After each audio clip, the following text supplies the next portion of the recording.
खुशी ने बोला बी, ईशा ने बोला ए, बाकी लोग क्या बोलते हो? The main reason for stagnation in agriculture sector during British rule was option 1 land settlement system, option B deindustrialization, option C lack of technology, option D commercialization of agriculture. Agriculture पिछड़ा हुआ क्यों था? A land settlement, B deindustrialisation, C lack of technology, D commercialisation of agriculture. अगर आप ए को टिक करोगे तो भी आंसर बिल्कुल सही है आपका, यदि आपने ए को टिक किया तो भी सही है लैंड सेटलमेंट सिस्टम, और अगर आपने डी को किया कमर्शियलाइजेशन ऑफ एग्रीकल्चर तो भी बिल्कुल सही है। दोनों ही आंसर एकदम सही है। फर्स्ट सेंसस किस साल में हुआ था? 1891, 1921, 1881, 1781? क्या है इसका आंसर बताओ? फर्स्ट सेंसस या जनगणना हमारी कब हुई थी? आंसर बोलो। विजय ने बोला, आदित्य ने बोला, रक्षिता ने बोला, और बाकी लोग जवाब दो भाई। फर्स्ट सेंसस कब हुआ था? फर्स्ट सेंसस 1881 में हुआ था। फर्स्ट सेंसस 1881 में हुआ था। तीसरे का आंसर मैं दे रहा हूं, एक्सपोर्ट के पैसे को क्यों यूज करते थे? आर्मी के लिए इस्तेमाल करते थे, ऑफिस के लिए इस्तेमाल करते थे, इनविजिबल आइटम्स के लिए, ऑल ऑफ दीज हो गए। चलो आप बताओ पांचवा,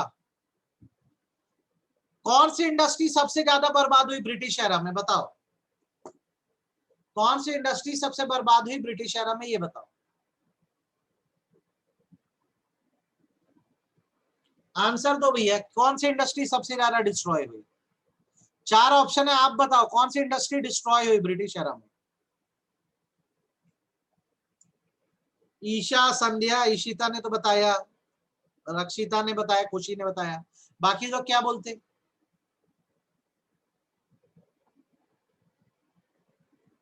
दीपेश, कौन सी इंडस्ट्री सबसे ज्यादा बर्बाद हुई थी? Handicraft industry, handicraft industry. ये out of the syllabus question है, जूट इंडस्ट्री कैसे बर्बाद हुई? आंसर बता दे रहा हूं, फेमाइन है वैसे, ध्यान रखना, सूखे के कारण। सातवें का आंसर बताओ क्या होगा? ब्रिटिश ने रेलवे कब लाया भारत में? ब्रिटिश ने रेलवे कब लाया भारत में, कौन से ईयर में? बताओ, बोलो भैया, बोलो बोलो बोलो, किस साल में लाया? 1850 में लाया, 1850 में लाया। हमारे यहाँ का 50% से ज्यादा एक्सपोर्ट किस देश में जाता था? चारों में से बताओ कहाँ जाता था 50% से ज्यादा एक्सपोर्ट?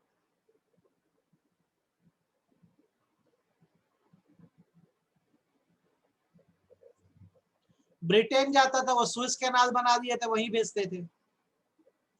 स्विस कैनाल बना दिए थे, वहीं बेचते थे। हैंडीक्राफ्ट इंडस्ट्री क्यों बर्बाद हुई? बताओ, हैंडीक्राफ्ट इंडस्ट्री क्यों बर्बाद हुई?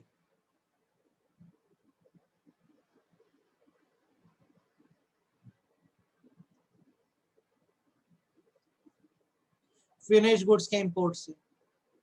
सबसे ज्यादा पार्टीशन किस इंडस्ट्री को असर पड़ा? मैं बता दे रहा हूं, जूट, ये याद रखना। 11th बताओ क्या आंसर होगा? अंग्रेजों के समय में हमारा ऑक्यूपेशन का सबसे बड़ा सोर्स क्या था?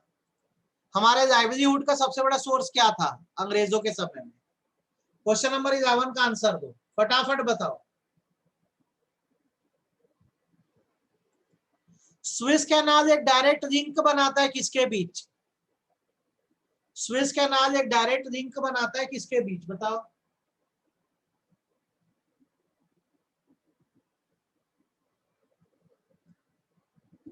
किस साल को ईयर ऑफ ग्रेट डिवाइड बोलते हैं? किस साल को ईयर ऑफ ग्रेट डिवाइड बोलते हैं? बताओ, और क्यों बोलते हैं ये भी बताना। किस साल को ईयर ऑफ ग्रेट डिवाइड बोलते हैं और क्यों बोलते हैं?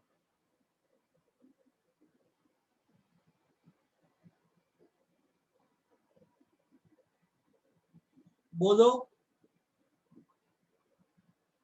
संध्या कल क्लास नहीं अटेंड करी थी क्या बेटा? 1921 को ईयर ऑफ ग्रेट डिवाइड बोलते हैं क्योंकि इसके पहले जब भी पॉपुलेशन काउंटिंग होती थी कभी कम होती थी कभी ज्यादा होती थी। 1921 के बाद से सिर्फ हमारी पॉपुलेशन बढ़ रही है, घट नहीं रही है। तो इस साल के बाद से हमारे देश में सिर्फ पॉपुलेशन का राइज हुआ है, इसलिए से ईयर ऑफ ग्रेट डिवाइड बोलते हैं। अच्छा एक बात बताओ, ब्रिटिशर ने सबसे बड़ा इंफ्रास्ट्रक्चर कौन सा डेवलप किया हमारे यहाँ, एयरवे, रेलवे की वाटरवे? रेलवे। ऑक्यूपेशनल स्ट्रक्चर क्या बताता है? ऑक्यूपेशनल स्ट्रक्चर क्या बताता है? तो बताता है हमारी वर्किंग पॉपुलेशन अलग अलग ऑक्यूपेशंस में। बस आपको इसमें याद है क्या रेशियो, प्राइमरी में कितने, सेकेंडरी में कितने, टर्शरी में कितने हैं, कि भूल गए हो? बताओ, आपको रेशियो याद है क्या? अच्छा इतना बता दो, प्राइमरी सेक्टर में कितनी पॉपुलेशन एंगेज है, कितना परसेंट पॉपुलेशन प्राइमरी सेक्टर में एंगेज, बताओ?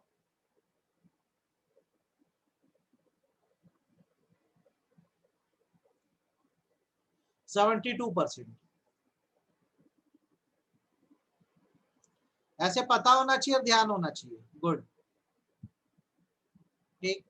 ये सब क्वेश्चन आपसे बनेंगे कि नहीं बताओ, 3 और 4 मार्क्स के? ये सब क्वेश्चन बनेंगे कि नहीं बनेंगे? ये सब क्वेश्चन आपसे बनेंगे कि नहीं बनेंगे, हाँ या ना? एक बार देख लो और मुझे बताओ, ये सब क्वेश्चन आपसे बन जाएंगे कि नहीं बन जाएंगे? ये सभी लोगों से मेरा सवाल है, ये सब क्वेश्चन आपसे बनेंगे कि नहीं बनेंगे?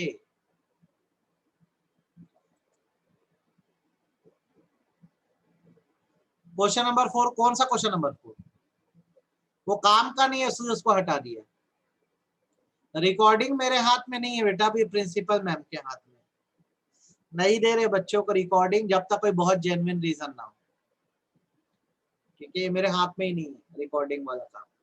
ये प्रोवाइड कर दी जाती है, स्कूल वाले अपने पास रख रहे हैं। ये चारों क्वेश्चन बनेंगे कि नहीं ये बताओ आप मेरे को, 1 2 3 4।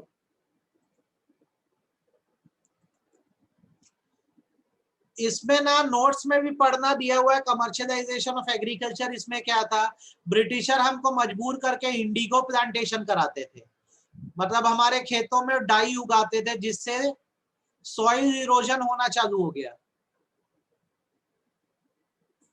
और फेमाइन्स या सूखे पड़ने लग गए। आपके नोट्स में ये है जो मैंने आपको प्रोवाइड किया है। ये ऊपर के क्वेश्चंस पढ़ लो भी है और इसका आंसर भी देख लो, 1 मार्क ईच वाला आपसे बनता है कि नहीं बनता।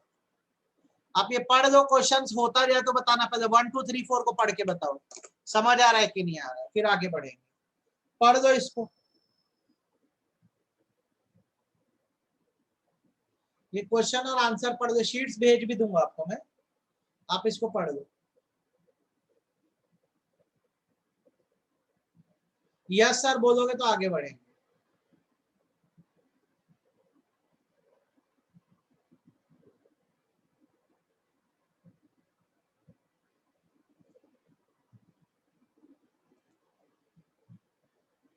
बाकी सभी लोग हो गया क्या, हैंड रेस करो, ये क्वेश्चन और आंसर पढ़ डालो एक बार, बन रहा है कि नहीं बन रहा है?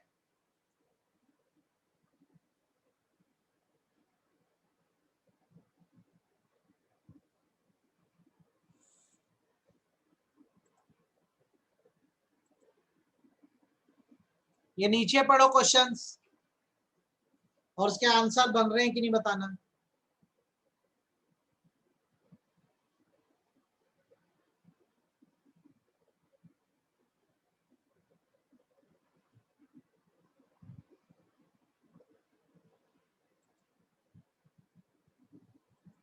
ये पढ़ लो, ये आपसे बन पा रहा है कि नहीं बन पा रहा है, बताना मेरे को।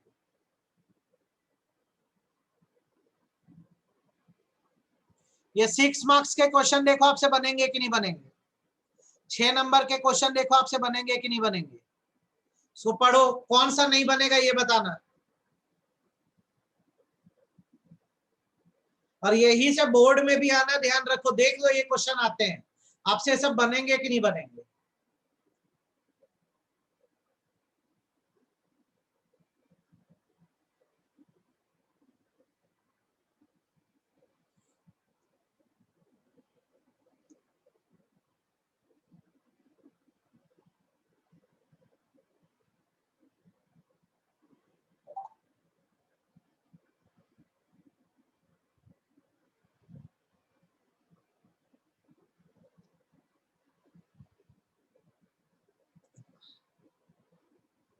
सब नोट्स में है, बस एक बार देख ले भाई। एग्रीकल्चर कैसे बैकवर्ड है वो भी है, इंडस्ट्रीज कैसे डिस्ट्रॉय हुई ये भी है, फॉरेन ट्रेड भी है, डेमोग्राफी भी है, ऑक्यूपेशन भी है, इंफ्रास्ट्रक्चर भी है, ब्रिटिशर ने क्यों इंफ्रास्ट्रक्चर डेवलप किया ये भी है, और इंडियन इकोनॉमी का क्या स्टेट था ये भी है।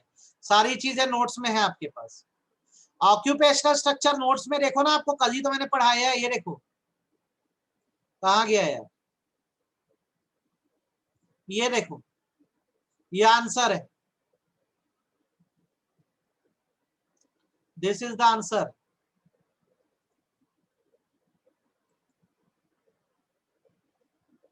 सब चीज नोट्स में है। आपसे पूरे 6 मार्क वाले बन पाएंगे कि नहीं बन पाएंगे ये बताओ, हाँ या ना। ये 6 मार्क वाले बना दोगे कि नहीं बना दोगे, हैंड रेस करो, यस और नो करके मेरे को बताओ। और कल टेस्ट टेस्ट दे दो इसका भैया, एमसीक्यू देना लेकिन कल टेस्ट दो।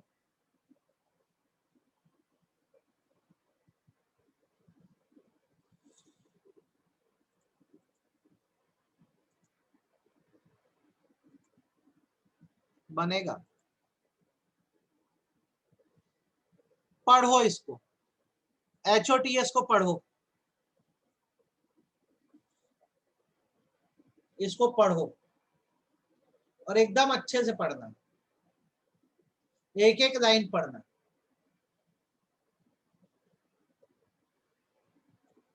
कॉलोनियल रूल मतलब ब्रिटिश रूल होता है, ध्यान रखना।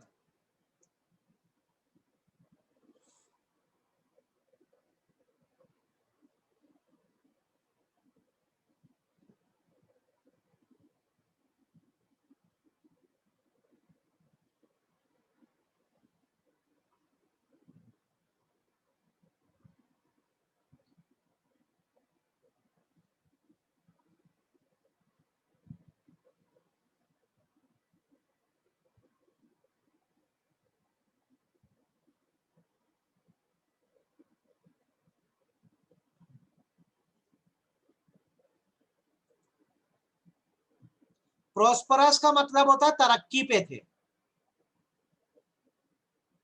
ये तो मैं भेजूंगा ही, अभी आप पढ़ लो कम से कम, ये मैं आपको भेज दूंगा, शाम तक भेज दूंगा।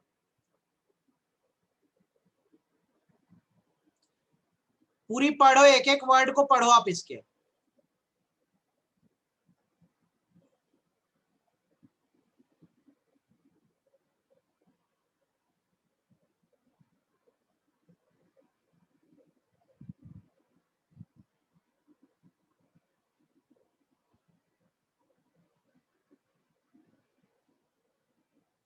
हो जाए तो बताना सर पढ़ लिए।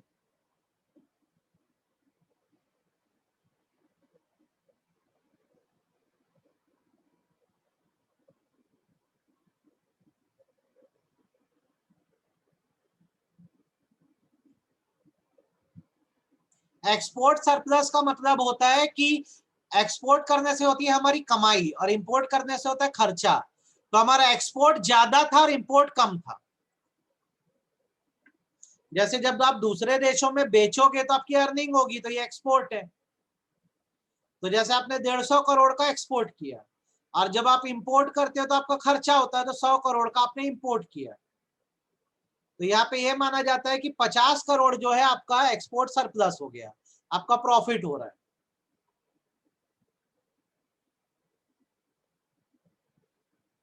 50 करोड़। तो इसका यूज ब्रिटिशर अपने ऑफिसेस मेंटेन करने के लिए करते थे, सैलरी वैलरी देते थे लोगों को, कोई भी वॉर या युद्ध चलता था उसमें इस्तेमाल करते थे, और अलग अलग इनविजिबल आइटम्स मतलब सर्विसेज के लिए यूज करते थे। ये पढ़ो, तीसरा चौथा पढ़ो।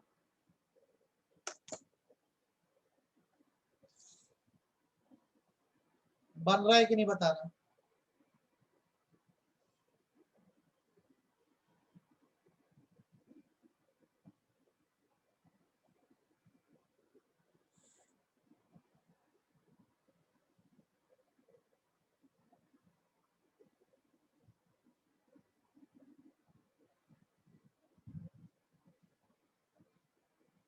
हो जाए तो बताना यस सर हमको समझ आ गया है।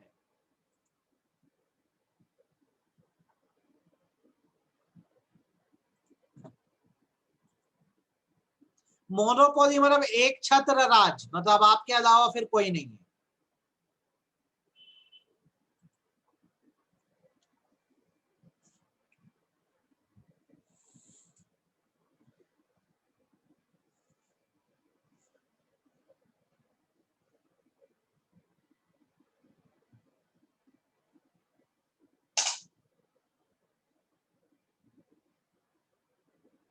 हो जाए तो बताना यस सर।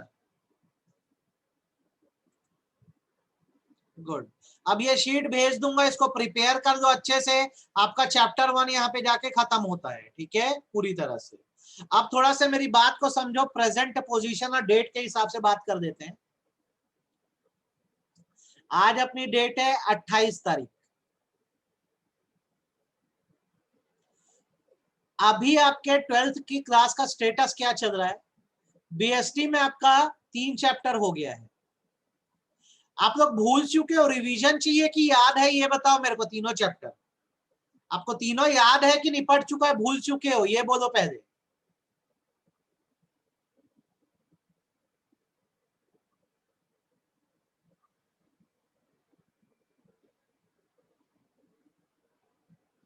रिवीजन चाहिए, ठीक। मैक्रो में क्या हो गया है आपका? एक पूरा यूनिट खत्म कर डालो, मनी एंड बैंकिंग। एक और यूनिट खत्म कर चुके हो, गवर्नमेंट बजट। अच्छे से आता है कि नहीं दोनों यूनिट, ये बताओ। Government budget, money and banking आता है कि नहीं आता है? हाँ या ना? और एक चैप्टर कर दियो सर्कुलर फ्लो, बोलो मेरे को आता है कि नहीं आता? मनी एंड बैंकिंग और गवर्नमेंट बजट आपसे बनता है कि नहीं बनता है?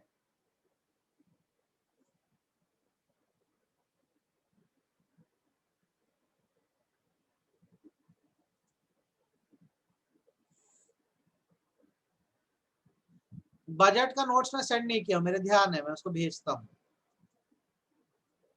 इंडियन इकोनॉमिक डेवलपमेंट में आपका एक चैप्टर हो गया, economy on eve of independence.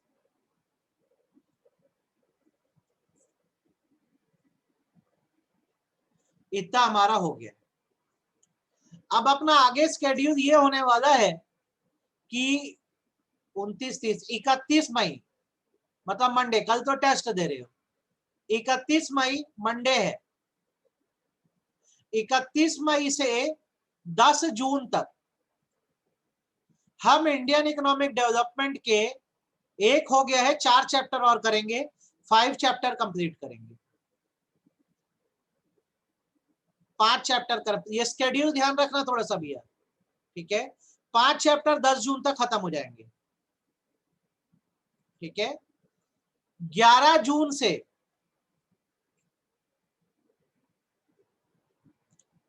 25 जून, 11 जून से 25 जून हम क्या करेंगे, बीएसटी के तीनों चैप्टर पहले रिवाइज करेंगे।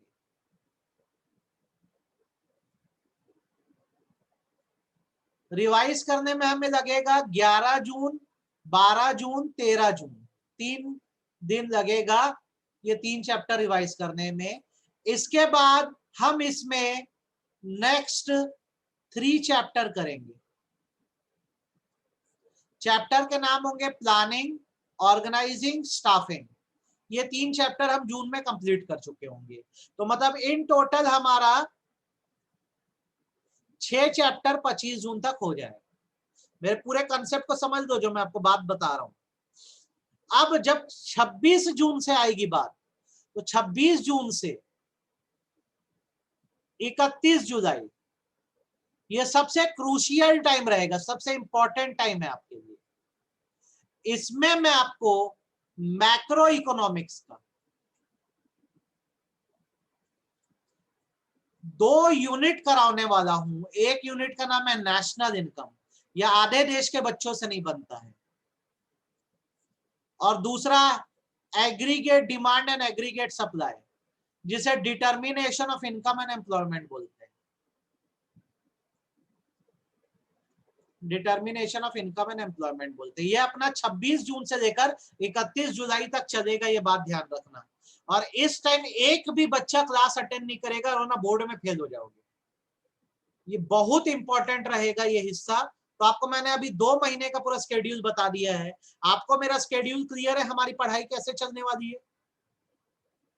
आपको पूरा स्केड्यूल समझ आ गया कि नहीं? हाँ या ना बोलो भैया। ऐसे अपनी पढ़ाई चलेगी, ठीक है? इस सिस्टम से चलेंगे। मेरा टारगेट क्या है आपके, जब मैं आपको सच सच बता रहा हूं, मैं आपका सितंबर तक मैक्स अक्टूबर दे दो इको बीएसटी कोर्स एंड कर दूंगा, कोर्स कंप्लीट करवाऊंगा। ये टारगेट है। नवंबर, दिसंबर, जनवरी, फरवरी हम सिर्फ रिवीजन, टेस्ट, एग्जाम और डिस्कशन ये करते रहेंगे। 4 महीना अपन ये करते रहेंगे। सितंबर अक्टूबर तक कोर्स खत्म करा के 4 महीना केवल यही कराऊंगा, रिवीजन, टेस्ट, एग्जाम, डिस्कशन। तुम कोई दूसरी कोचिंग जा रहे हो तो अपना पैसा वेस्ट कर रहे हो, कोई मतलब नहीं। तुमको एकदम डिटेल्स में सारी चीज करा दे रहा, और इससे अच्छा कोई नहीं करा सकता। आपको 4 महीने में सारी चीज करा के, बोर्ड आपका वही फरवरी एंड या मार्च के महीने में होगा, है ना? मार्च के महीने में बोर्ड होगा, तो तुम सितंबर अक्टूबर में एकदम प्रिपेयर हो जाओगे। तो जैसे वाइवा या प्रोजेक्ट भी होगा, फटाफट सब तैयार रहेगा, कोई दिक्कत नहीं है। तो ये ध्यान रखना, ये स्केड्यूल है हमारा, इसी हिसाब से पढ़ाई करने वाले हैं, ठीक है? ये भी बताता हूँ आंसर कैसे लिखना, उसका एक स्केड्यूल दे रहा हूँ यार। टाइम थोड़ा मेरे पास अभी वो हो जा रहा है, तो रखूंगा, उसकी भी क्लास रखने वाला। ये दे दो, स्क्रीनशॉट दे दो।